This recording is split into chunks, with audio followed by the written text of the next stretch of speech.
In the 2000s, sport utility trucks like the Subaru Baja, the first-gen Honda Ridgeline, and even something really obscure like the GMC Envoy XUV really became popular because they blended the versatility of a pickup truck with the comforts and attributes of an SUV or a station wagon. A soot that I think is often under-recognized and often forgotten is the Ford Explorer Sport Trac. And today, let's take a look and see what Ford has done with their first modern-day ute, the Explorer Sport Trac.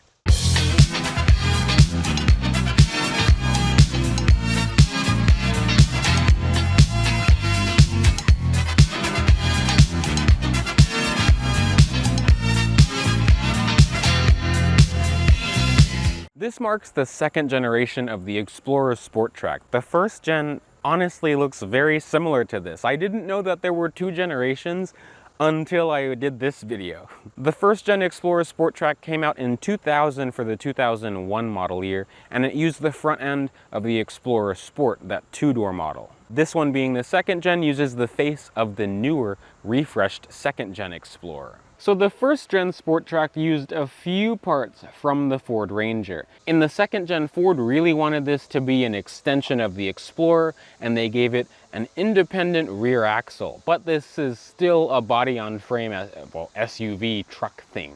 Also, since I'm down here, this has a full-size spare tire. And also, it is so clean underneath. No rust at all.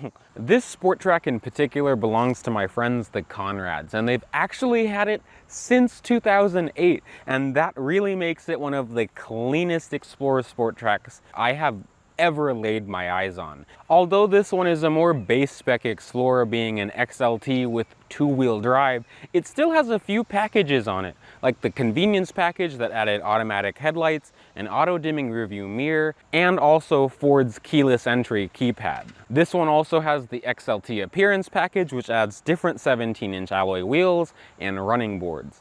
And lastly, this one has the towing package, which offers a Class 3 or Class 4 hitch that can make this thing tow up to 5,000 pounds. The original MSRP of an 08 Sport Trac in XLT two-wheel drive form like this one was just about $28,000. The first gen Sport Trac offered several different trim levels, but by the time the second gen rolled around, Ford really simplified trims by offering the XLT like this one and the Limited. The main difference between an XLT like this and a Limited will be the painted body cladding on the fender flares and also the bumper. Those look very nice, especially with their chrome wheels as well. To compete with its main rivals at the time, like the first gen Ridgeline and the second gen Toyota Tacoma, Ford offered several different engine options for the Sport Trac. Standard is the V6, but you could get a 4.6 liter V8 that made 292 horsepower and 300 pound-feet of torque. I'd really like to drive one of those one day,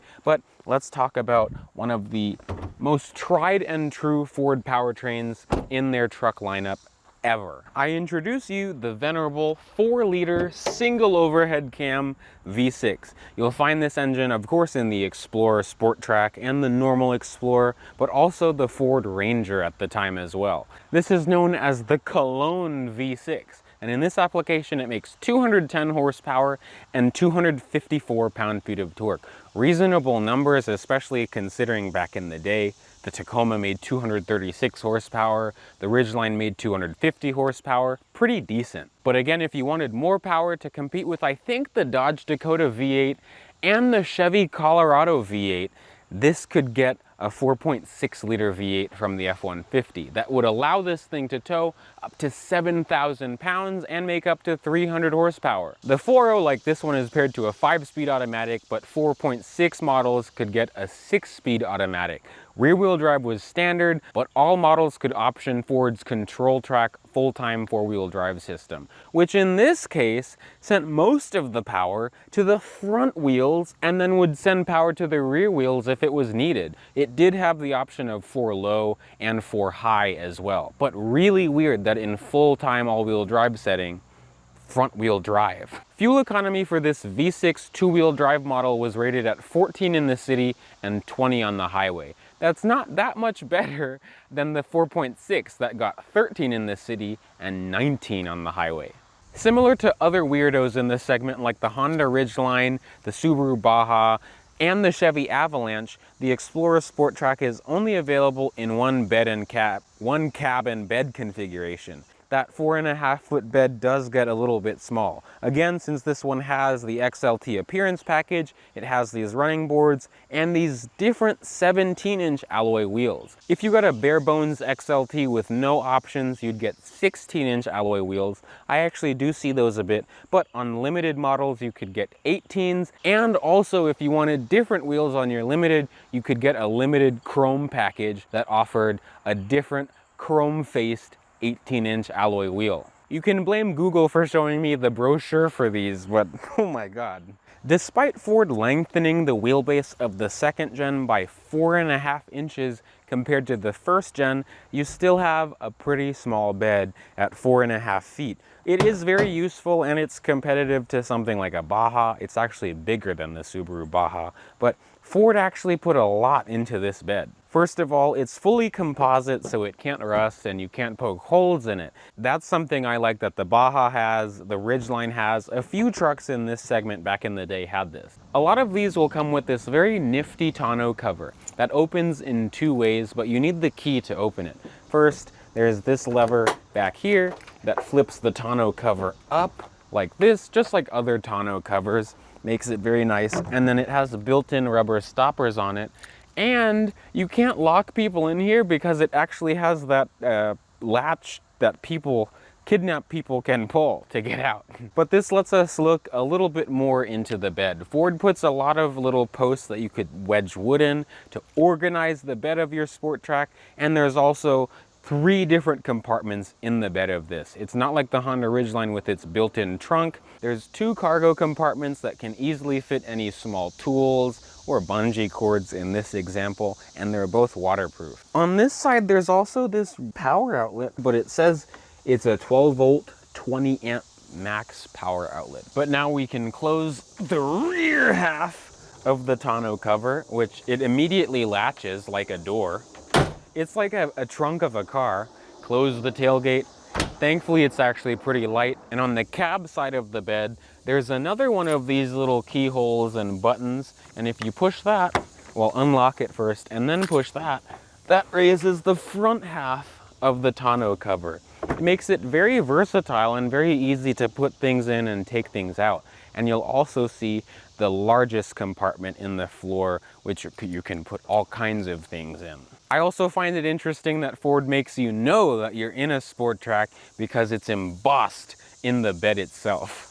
Above the Sport Trac emblem, one of the staples of the Sport Trac is the sliding rear window. It has 2 different modes, a vent mode and an all the way down mode, and of course it just closes all the way up with the press of a button.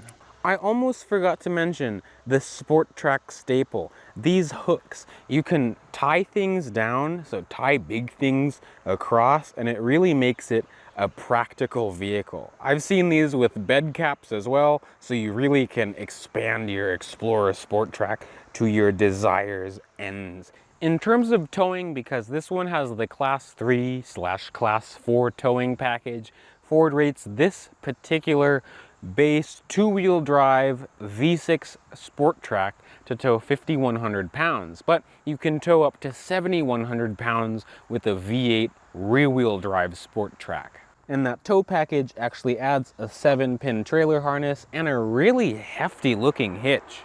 One of the nice things about the Sport Trac starting off as an SUV, the Explorer, is that the rear seat doesn't really feel like an awful place to be, at least compared to other crew cab mid-sized trucks back in the day. One thing that I will note is I wish that this rear door opened a little bit more, just to make it a little bit easier to get in and out. But as we get in and out, you can see step-in height is pretty easy, and just like a lot of older trucks, I've actually not sat back here yet, but like a lot of older trucks, the rear seat is very soft and cushy, very comfortable, but it's pretty flat. Like the bottom side is flat and the back is flat, but the door closes with a nice solid thunk.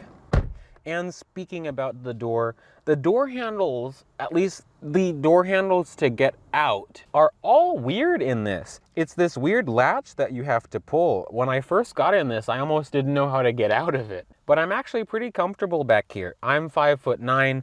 The driver's seat is a little bit farther back than my own position, and I still have a great amount of legroom, and I can fit my feet under the seats pretty nicely. Something that I also wanted to mention is that in the Sport Trac, the floor is actually rubberized. It's very interesting, but it causes the floor mats to slide a little bit, but it makes it really easy to clean this thing out. As you can see, the back sides of both front seats have map pockets, and there's actually a map, well, an atlas, but there's a map in the map pocket. In terms of other accommodations, there isn't a third zone for the climate, but I'm very thankful that Ford put rear air vents back here, and they actually work pretty well. There's also 2 cup holders on top of that for the rear passengers, and underneath, way towards the bottom, there's a 12-volt power outlet for your charging needs. I did want to show you how the second row seat folds flat, actually. Hello phone, bye phone.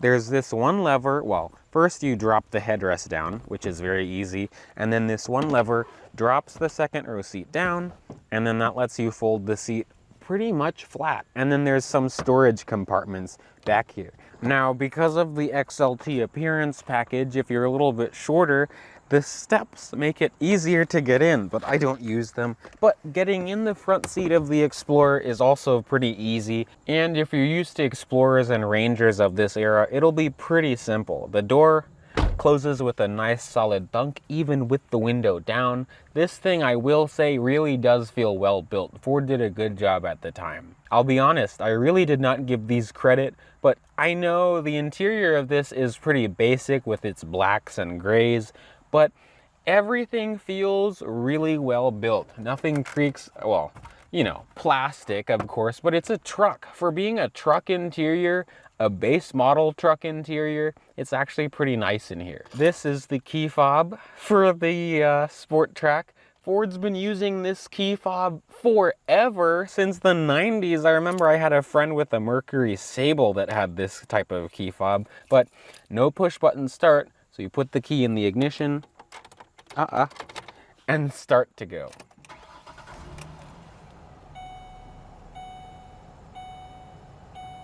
First of all, we'll see the trucky 4-spoked steering wheel. It isn't leather wrapped, it feels like it's vinyl, but it actually feels like a pretty nice material nonetheless. There's buttons on it. On the left side, those buttons control the cruise control, and on the right side, those buttons control the audio system. Thankfully, it's pretty simple in here.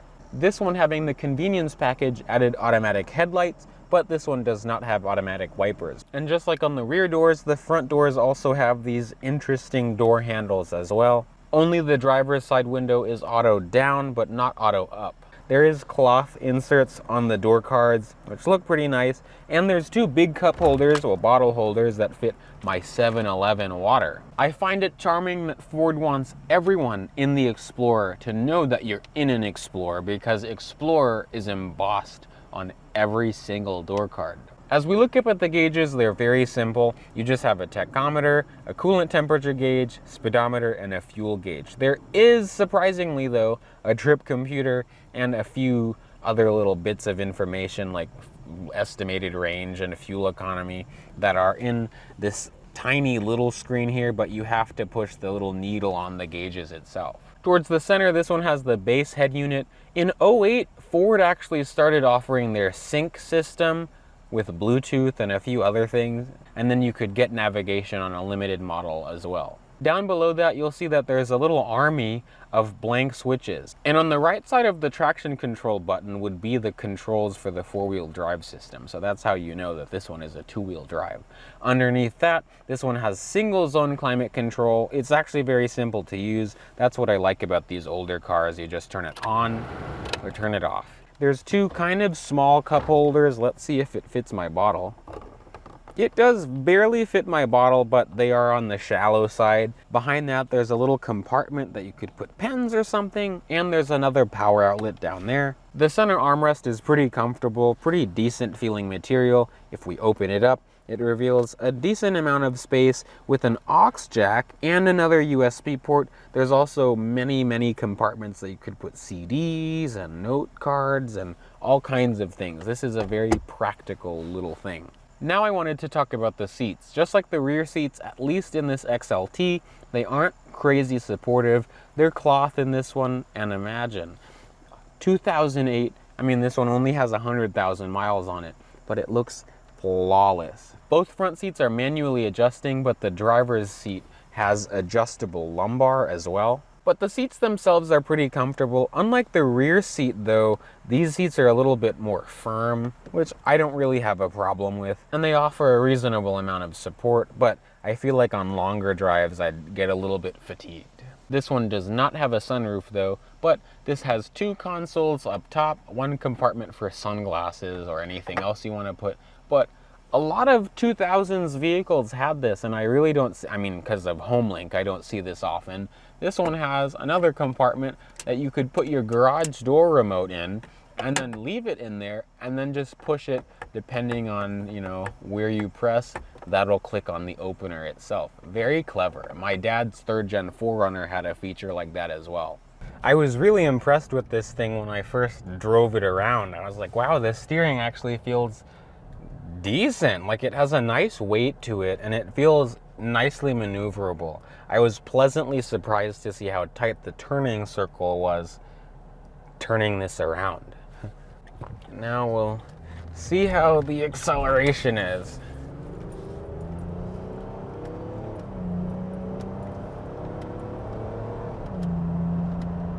I mean, that wasn't full throttle, but it was actually pretty smooth. I was impressed. For being a truck, this thing actually shifts pretty smoothly. The engine is actually surprisingly quiet as well. Of course, this does have a bit of a higher center of gravity than a car, but it turns pretty decent. Let's see.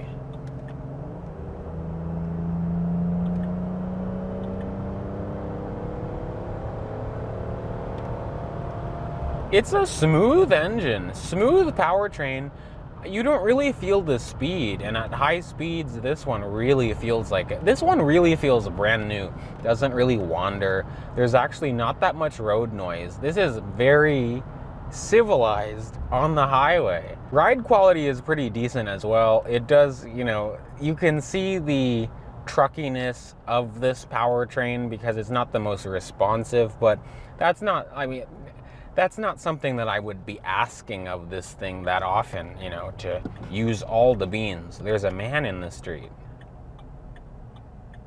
Okay. So, bye. Oh, the man is yelling. In order to get away from that scary man,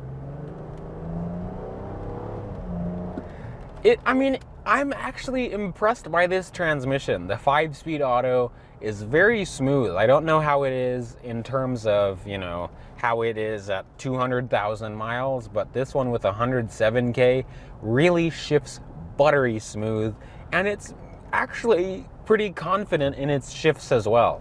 Because of that independent rear suspension, it really transforms the ride of this. I haven't even driven a 1st gen Sport Trac, but I feel like if I did, I'd be jostled, just like most other body-on-frame pickups with solid rear axles. So that rear suspension really makes this ride like a ridgeline.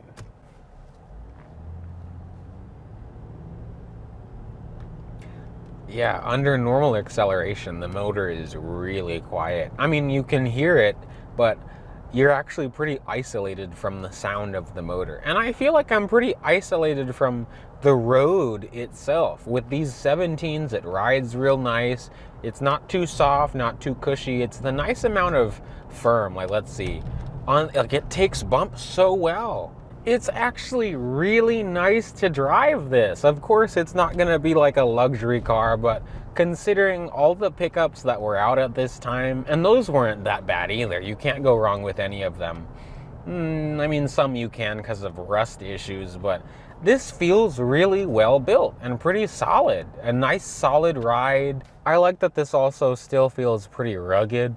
while being so civilized as well, because especially if this was a four-wheel drive Sport Trac, I would be very curious to see how it would do off-road, because they have 4-low, so I would imagine they're pretty capable. I've seen a few people with this generation of Explorer off-road on YouTube. I know it's a weird concept, but I myself kind of like it because I like weird things like the Baja, the Ridgeline. The Avalanche is okay to me, and also the Envoy XUV. Speaking of that, if anyone has an Envoy XUV, I'm dying to see that. But I really enjoyed driving this Explorer, and my time with this Explorer has really made me appreciate not only, I don't know what gen of normal Explorer this is, but not only this gen of Explorer, but the Sport Trac in general. As a kid, I've always seen them, so this is really a cool bit of nostalgia to show you all. So again, thanks to the Conrads for letting me check out their beautiful Explorer Sport Trac today, and I hope you all enjoyed this comprehensive review of Ford's first ute of the 2000s until the Maverick. I hope you all enjoyed this video. I'm gonna shut up before the cicadas cut me off, but I hope you enjoyed this video. Remember to like, comment, and subscribe, and I'll see you in the next one. Bye, peeps.